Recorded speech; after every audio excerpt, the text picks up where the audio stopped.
Hello everyone, and welcome to Board on a Shelf. First, I want to say thank you to watching this video.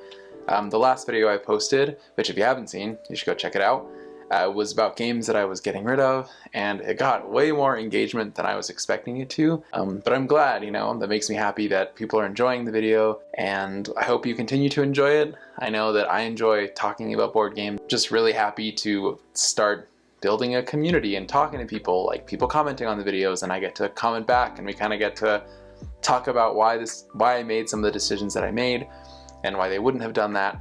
So definitely keep it coming. I like talking to you guys and I hope you like the videos. Today we are going to be doing a video of the top 10 intro games that I have played or that are in my collection. The point of this video is to show you games that I've had a lot of success with in showing people who don't play a lot of board games, and I really just want to either suck them into the hobby, or I just feel like playing a board game and I don't want to overwhelm someone with a game that's too complicated.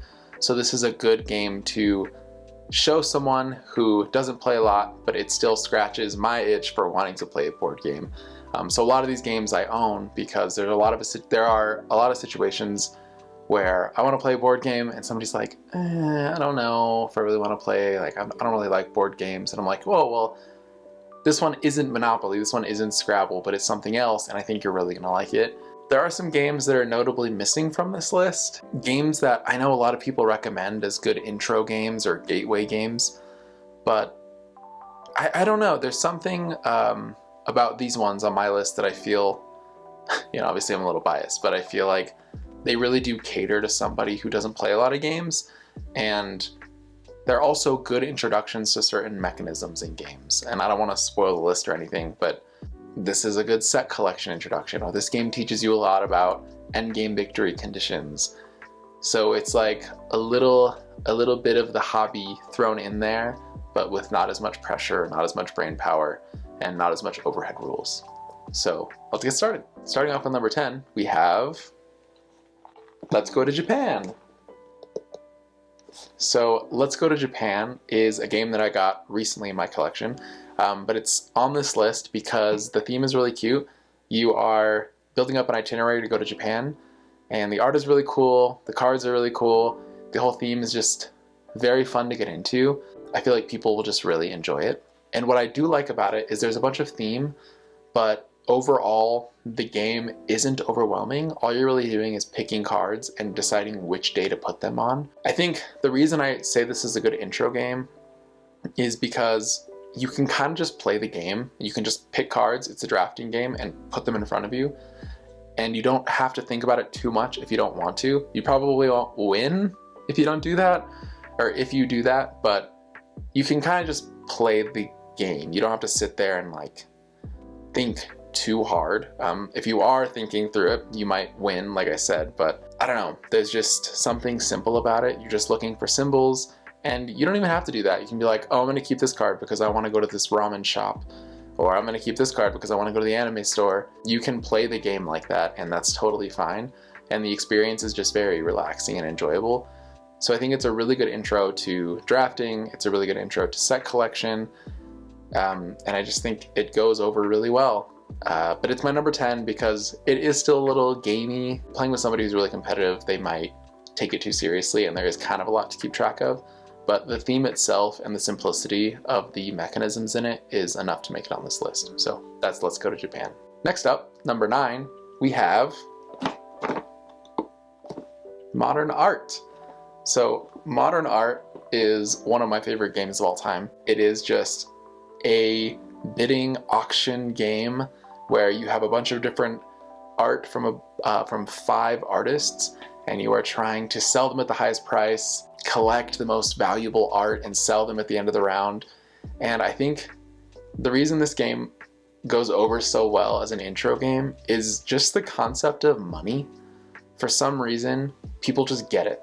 Like, if you tell them, hey, the goal of this game is to make the most money, that's all you have to say, and that's enough. There's just something intuitive about telling people that money is how they win, and they just lock in and they can figure out the rest from there. There's not a bunch of ambiguous or nebulous winning conditions. It's just make money. And this game does it so well because It's very interactive, and you can set your prices however you want to. There's different types of auctions.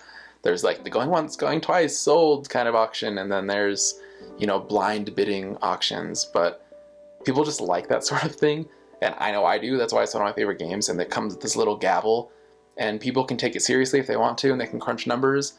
But you can also just tell people like, hey, just have fun. It's an auction game, so just role play if you want to, like you're at an auction. The only rules that really get in the way of this are the different types of auctions, but it's definitely one of those games where you just start playing it, and after the first round, you won't be losing after the first round, so you can learn it as you go, and I think that's why it goes so well. So yeah, that's my number 9, Modern Art. Next up, number 8, we have Wandering Towers. Wandering Towers is a new addition to my collection, so I might have some recency bias because I just played it a lot recently. To me, this is like, of all the games on this list, this feels like not a gamer game, to the point where I could see gamers not liking it because it's a luck-based memory game, basically. But it's designed by Kramer and Kiesling, or is it just Kiesling? No, it is Kramer and Kiesling. And they're like very notorious designers because they make great games, great strategy games for gamers. So this game was a fun exception, but you're playing cards and you're moving these towers along this circle track. And while you're doing that, they stack up on each other and they cover other people's wizards, which they're trying to get to the end of this track into this Raven Tower. It's just really fun and it's really silly. And if you don't take it too seriously, it's nothing but a good time. So it's a good way to give people decisions on their turn because you have a hand of cards and you pick which ones you want to play, and that's it. You just move these towers around, you move wizards around, and it's very silly and very goofy. But the reason I think this is a good intro game, especially if you're trying to get people more into like the more complex hobby games, is there are these powers that you can use in the middle of the table. And it's very subtle. You don't have to use them at all. But as you play the game, you're building up resources as you cover up other people's wizards. And you can spend those resources to use powers. And those powers kind of break the rules of the game. And I just think in general that concept is something that's used in a lot of other bigger strategy games. You know, like collecting resources to then spend them to do something rule breaking. And I think that concept isn't really common in a lot of, you know, like Hasbro regular Walmart board games. So that extra layer on top of what's already a really simple game just gets people thinking more strategically. And I think that is a really fun way to incorporate different mechanisms into such a simple game. Next up is Forest Shuffle. So Forest Shuffle is a card-driven game. It's a tableau builder, and I think it's a really great intro to tableau builders because A, the theme is really cute and the animals are really cute, and it's not too complex. There's not a whole lot to keep track of because once you play an animal card, it just is kind of there. You don't really have to worry about it anymore. There are scoring conditions that you can keep track of, but it's not too much that it's overwhelming. And I think what's nice about this game is at the end of it, you feel very proud of what you did, even if you lose, because you have this whole forest in front of you. You have trees, and you're tucking these cards around the trees to score you points. So it's a very good intro to set collection games. Like, I play the game and I always go for butterflies. I don't know why, it just happens, but it's just fun. You can go for butterflies. That's something you can do. And you can tell people that, and they'll get really excited about it. Like Paul, I know he showed it to a couple of our friends, and it went over really well. It wasn't too complex. What I like about this, it's a little bit of a step up from the other games on my list, and it might not be for every group because it's card driven and there's a lot of reading on these cards and there's a lot of symbols and they all work together in different ways. So I could see somebody being overwhelmed with what the cards do. It's just such a good introduction to the set collection type of game. And your turns are really simple. You can either draw cards, and the cool thing about drawing cards is you can either draw from the top of the deck or there's a clearing in the middle, which is just like a discard pile that's on display, and you can draw from that. The other option on your turn is you can play cards, and in order to play cards, you have to pay with other cards in your hand, and the cards that you pay with go into that clearing, into the discard pile. So there's like a little bit of interaction there where you're like, oh, if I pay with this card, then so-and-so is going to take it, and they're going to use it, and they need that card. So just those little interactions are really cute, kind of. They're not that competitive, and that's what I like about this game. Forest Shuffle is just really good to show people, I think, who are looking for a little bit more than the typical, you know, intro board games. All right, next up, number 6 is Marble United. So in this game, you are playing cards from your hand that let you either move around the map, fight villains, rescue citizens, or complete tasks around the board. And what makes this game so fun is everyone is playing cards on the table, and it makes a huge train of cards. And the card you play also has the actions of the person who played a card before you. So it just has this integrated teamwork aspect, and you feel like the superhero. It's like, oh, the Hulk just went and destroyed all these things, so I'm gonna go in after him and also destroy things. So you can just play off of each other's strengths. And the characters themselves, like if you're playing as Ant-Man, he's very mobile and he can go around and do a lot of little missions. Whereas the Hulk, like I said, his whole thing is he just goes around and smashes everything. And I just think that that concept is really cool, and this game pulls it together really nicely. It's just very simple. It's good for gamers because there is thinking to it, and there is enough going on to keep you entertained. But for people who don't game a lot, it's simple, and you're playing as a superhero, and it's Marvel themed, and it's cooperative. And I think this is the only cooperative game on this list. But cooperative games in general are just so good to show people who don't play a lot of games, because they don't have to feel like they can't ask for help. If they don't understand something, it's completely open information. Everyone's working together, and you can help them through their turn, and it doesn't feel like they're inferior. Like, that's the point of the game. You're supposed to help each other, and you're supposed to ask questions. And this game is the cooperative game that made this list because of the theme and because of just the simplicity of it. You're just playing cards on your turn, and you're just moving around a map, and you're doing like one of 3 actions, and that's all you have to do.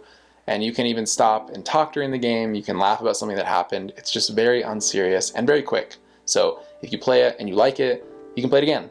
And if you play it and you don't like it, it was only like 20 minutes. So Marvel United is a great choice, especially if you have people who like the theme. Definitely check it out, Marvel United.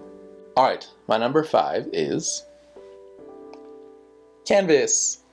I sold this game, but that's because I played it so much, which if you watch my last video, I say that about like every game.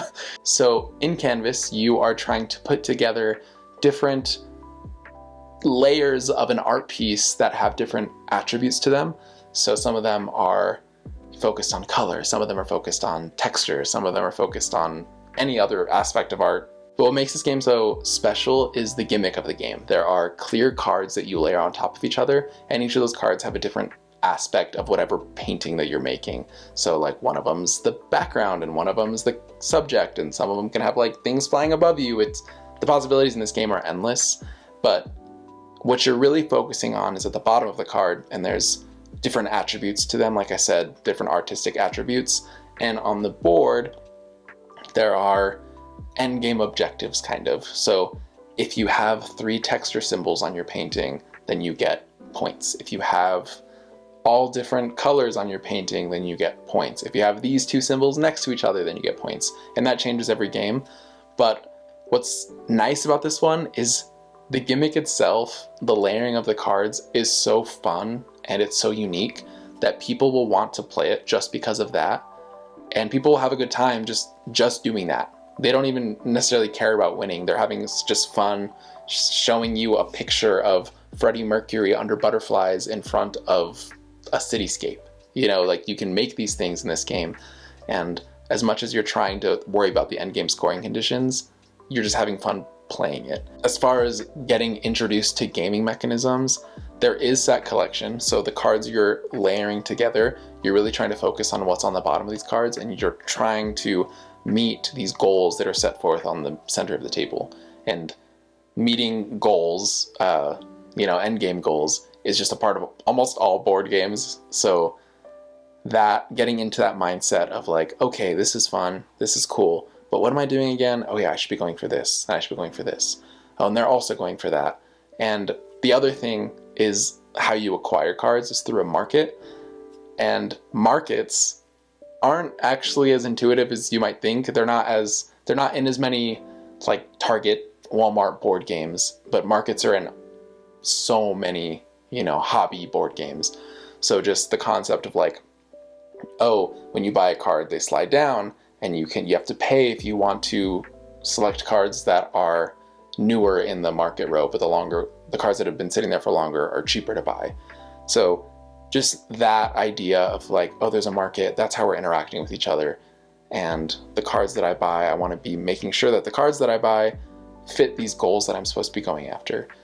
Yeah, the game's just really fun. It's really cute. And there are some gamer mechanisms in there that are just cool to know. So if you go further into the hobby, you've been introduced to these in a game that's as cute and fun as Canvas. So yeah, that's my number 5, Canvas.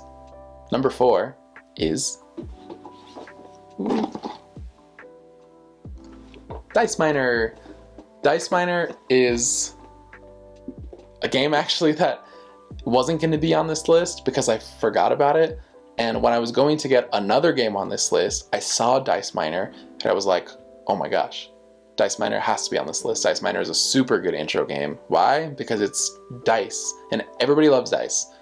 Everybody. Maybe not Euro gamers who want 0 luck in their game, but for most people who are newer to board games or who've just played like I keep on saying, the basic board games, dice are an integral part of those kinds of games. So people are familiar with dice, people like dice, and this game is all about dice. And what's cool is Dice Miner uses dice in different ways than people are expecting. So you put all these dice on this really cool like mountain formation thing, and everyone's picking dice from there and adding it to their pool in front of them. And the dice do different things. Like some of them are just 1 through like normal dice, except the 6 is a beer. But I'm not going to talk about that. If you play the game, which you should, and if you want to show it to people, it's a great one. It's fun because it's beer. Yeah, it's already a topic of its own. But some of the dice score you points based on if you can get 1 through 6 or 1 through 5. I mean, some of them are just like gold pieces, and if you collect more gold, you get more points. Some of them are bad die, so you want to avoid the dragons and the cave-ins that they're like meteors basically on these black die. But then some of the die make the bad die good die. It's just so cool because this is also one of those games where you don't really have to think too much about it on your turn. All you do is take a die, or you can use a beer to take 2 die. That's all you do. And the turns are just so simple. And if you're playing with somebody who doesn't feel like playing a board game, you'd be like, just play this one. You don't have to do anything. You just take a die from this thing and you don't have to think about it. And they probably will play, and they'll probably have fun because it's that simple to get into. They'll take a die and they'll be like, okay, I'll take another die. They'll be like, oh, well, now I only need a 3. And then they'll get into it and they'll start taking what they need. So this is a game that Paul and I have shown to many people now. And every single time afterwards, I'm like, okay, what else do you guys want to play? I'm like, oh, let's just play Dice Miner again. Or the next time we get together, I'm like, okay, we played Dice Miner. Now let's take it a step further. I'm like, so do you guys want to play this one? They're like, no, let's play Dice Miner again. I like Dice Miner. So Dice Miner is just a game that we've shown to a lot of people, and it always goes well. Some of the scoring can be a little confusing, but there's 4 rounds? 3 rounds? I don't remember. But there's enough rounds in the game where if you do really bad on the first one, or if you don't know what's going on at the first one, you will after you score that round. So when you go into the second round, you'll know how it works, you'll see how it works, and you'll be more in tune with it. And the cool thing is that if you do really bad the first round, you can still win the game. Like, you can come back in just the last round and take it. So it's just forgiving. and it's dice, and everybody likes rolling dice. And the cool thing is, one of the fun things is, as you get further in the game, like towards the last round, you have a bunch of dice and you just roll all of them, and it's really satisfying. I love rolling dice. People love rolling dice. Number 3 is also one of my favorite games of all time, King of Tokyo.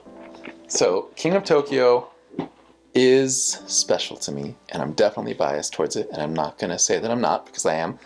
It was one of my first games, and I think that this is the game I've played the most out of any game in my collection. It has to be somewhere around 40. Like, it's a lot. I played this game a lot, and my family really loves it. Still, after how many times we play it all the time. And I know, I remember we showed it to Paul. It was one of the first games we showed to Paul, and my family loves it. They like love it. I love it, but they love it. And they were like, well, let's play King of Tokyo. And we played King of Tokyo with Paul, and he liked it, but we wanted to play it again, and then play it again, and then play it again. And Paul was like, okay, I get it. But that's just how much we enjoy it. And showing it to people is really cool because it has something in it that's very similar to a very famous game. And that's the first thing I say when I'm teaching it. Like, have you played Yahtzee? Because if you played Yahtzee, the dice work very similar to Yahtzee. You roll them, it's dice again. But you roll them, you select which ones you want, and you lock those away, and you roll the other ones, and you can do that 3 times, just like Yahtzee. The game is very well explained, or easily explained, because there are 6 faces of the die, and all you have to do is explain what each face of the die does. The numbers, you have to have sets, 1, 2, 3. The hearts heal you, which is, pretty easy to understand. There's these little stomps, those attack people, and then there's lightning bolts, which are money. That's it. And then you just explain what all those do.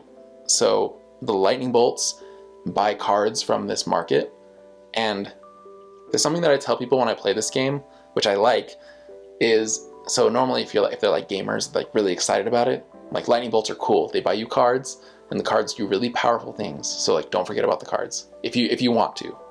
But I've seen people win this game so many times, not even worrying about the cards at all. So if the cards are confusing to you and you don't want to read them, or you just don't play games where it's like, what does this mean? Every time I attack somebody, I get blah, blah, blah. You can just ignore them. You don't have to go for lightning bolts. You can go for just attacks or just points. So it's cool that it gives you these options. Like, if you want to go gamery and get all these abilities, you can. And if you don't have to, and you can still win. So that part of it's really cool, and that's definitely my favorite aspect of it. The edition that I have is the Dark Edition, and there's another confusing part. There's another element to it, but I still don't think it adds that much. There's a little track that you move up on the side, and if you get to certain levels, you get powers. And it's an element that adds complexity, but also excitement, because you get to see these like people moving up on this track, and you're like, okay, maybe I should move up on that track. And it gives people really cool powers. It's like, oh, well, now you can roll it 4 times, or now at the start of your turn you heal. And it's just this good combination of things that are easy to understand, and then there's this other layer where there's just slightly more complexity that if people want to dive into it, they can. But overall, it's not that complex, and it's just fun. You're just monsters attacking each other, trying to play King of the Hill in Tokyo. It's just silly. You can't take it too seriously. You might die and you're just out of the game, but the games are short enough that it doesn't matter. And sometimes when you die, the game's over and you're like, I want to play again because I died and that looked fun. Let's do it again. Yeah, it's one of my favorite games of all time. I could talk about it for way too long, and I probably already have. So that's King of Tokyo, my number 3. Number 2 is Cascadia. Cascadia is a good one. For a while there, it was Paul's number 1 game. I don't know if it still is. I don't think so. Cascadia alone is a really good intro game because it's puzzly, but in like the chillest way. I don't know how else to explain it. It's animals, and you're just trying to collect them and put them on your terrain that you're building out, this like hexagonal grid. And you're assigning animals to these little spaces on your board, and there's objectives in the middle that you're trying to complete, like, oh, you want to put the salmon in the water in a line, or you want the bears isolated from each other, because bears aren't pack animals, you want them separate.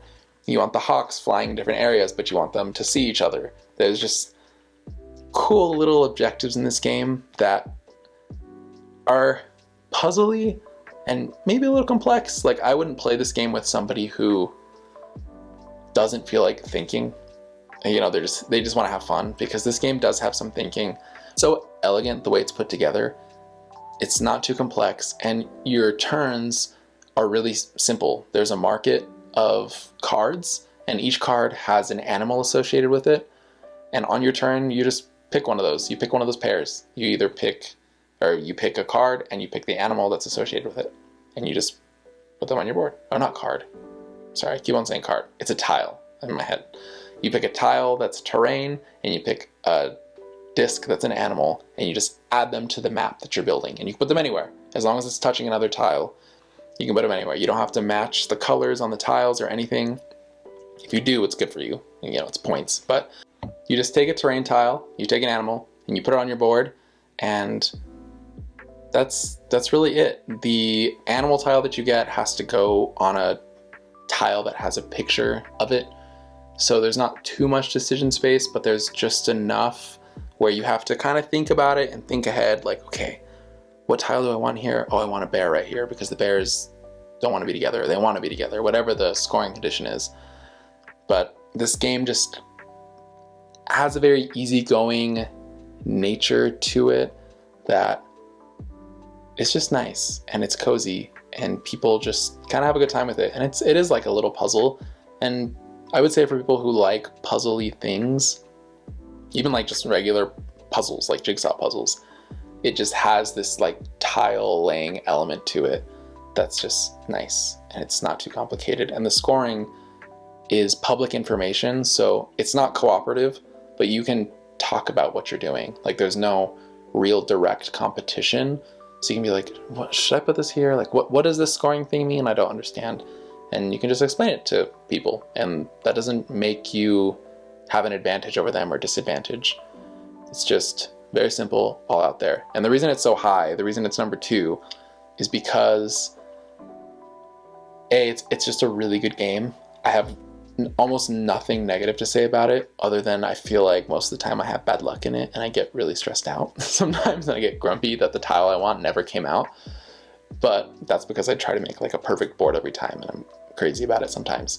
But the game is just sound, and it does such a good job at incorporating mechanisms like a market or drafting, tile placement, and game scoring conditions into just this very relaxing and good game that people really enjoy every time you play it with them.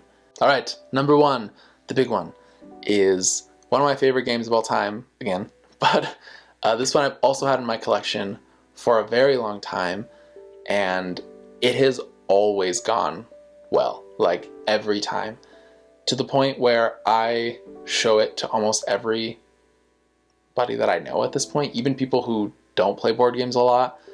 They just love it. Okay, this game is Quacks of Quedlinburg, which is the silliest name ever, which is already hilarious, because whenever I tell somebody, do you want to play Quacks? They're like, what? But I show them the box, and they're like, what? Because it's the most unattractive, campy box and title you can imagine. And they ask, like, well, what do you do in it? I'm like, well, you put ingredients into a bag, and then you pull out those ingredients, and you try not to explode. And that's it.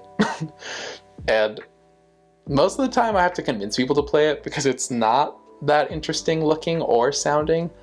But when we play it, it's so fun, and it's so unserious. Like, everyone's playing at the same time, so there's no downtime. There's not really any thinking either. You kind of just buy potions or ingredients from this marketplace, you throw them in this little cloth bag, and everyone goes, are you ready? And we just mix it around, and you pull out things, and you put them on your cauldron, and it spirals around, and you're trying to get as far as you can without busting. And that's kind of actually one really big draw to the game, is people like that concept in games. People like pushing your luck. Like, what is it, Blackjack or 21 is like, for me, people that I'm around, they just love that game because it's silly. You're just like, hit me, hit me. And then you try not to bust and you bust and you're like, oh dang, let's do it again. This game has that feel to it, but in a much more, it's much more grandiose. There's much more options. I will say though that this game does have some complex elements to it that aren't beginner friendly. And if you're getting into the hobby and you're like, you're getting into the hobby, this is a good one. This is really good. But if you're playing with somebody who like has never played anything remotely into this like gamer board gamey hobby, then this might be a little bit of a stretch. But the reason it's still my number one is because I do think you can play this game not necessarily following the rules. And I know that's probably gonna make some people upset, and it makes me upset sometimes.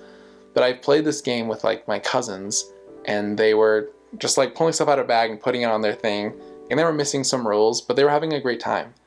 So the reason this game is my number one is because it's just really easy to get into, and it's very fun forward. So the biggest, hump to get over is learning what each of the ingredients does. But really, you could just buy whatever ingredients you want to and throw them in your bag, and as they come out, look over and read what it does, put it in your pot, and just keep going. And if you bust, which happens from these little cherry bombs, that if you pass the number 7, your pot explodes and you have to stop. And even that part's exciting. Some people are like, oh dang it, I busted, like I shouldn't have pulled a tile. It's like when you're about to bust, you like have your hand in the bag and you're like, should I? Probably not. And you like put it down and you just wait for everyone else to do their thing. And it's cool. It's fun. I love it. It's always gone well, even from people who don't understand it completely. Just let them do their thing. Just let them play it. It's not a game that you really try that hard to win, because it's just unserious, and that's what makes it so special. If you win, it's like, yes, I won because I was lucky and I made some good decisions along the way, but ultimately everyone has a good time. So Quacks of Quedlinburg is definitely one of those gems that you should just play at least once, because there's just something special about it. So Quacks of Quedlinburg is definitely my number one game to show people if I can. All right, so that is my list of top 10 intro games. I don't know if, Paul might make his own list, might have somebody else make another list and show you, but that's just what's special to me. The ranking is kind of just on how much I like it, but I do think that some of the games, especially at the top of the list, are there specifically because they introduce mechanisms that are integral to most board games. So they're good at bringing people in without overwhelming them, or there's a gimmick involved, there's something eye-catching involved that will be the focus of the game, but these other mechanisms are there, and if you want to dive into them, you can, and you'll learn about the hobby through that. So I hope you liked this video. If you like any of the games that I talked about, let me know in the comments. If you have other suggestions, put them in the comments, because if somebody's watching this looking for these games, go to the comments and look at what other people are saying, because there are so many games you can show people, and these are just my picks. So thank you again for watching. I'm Antonio. Bye.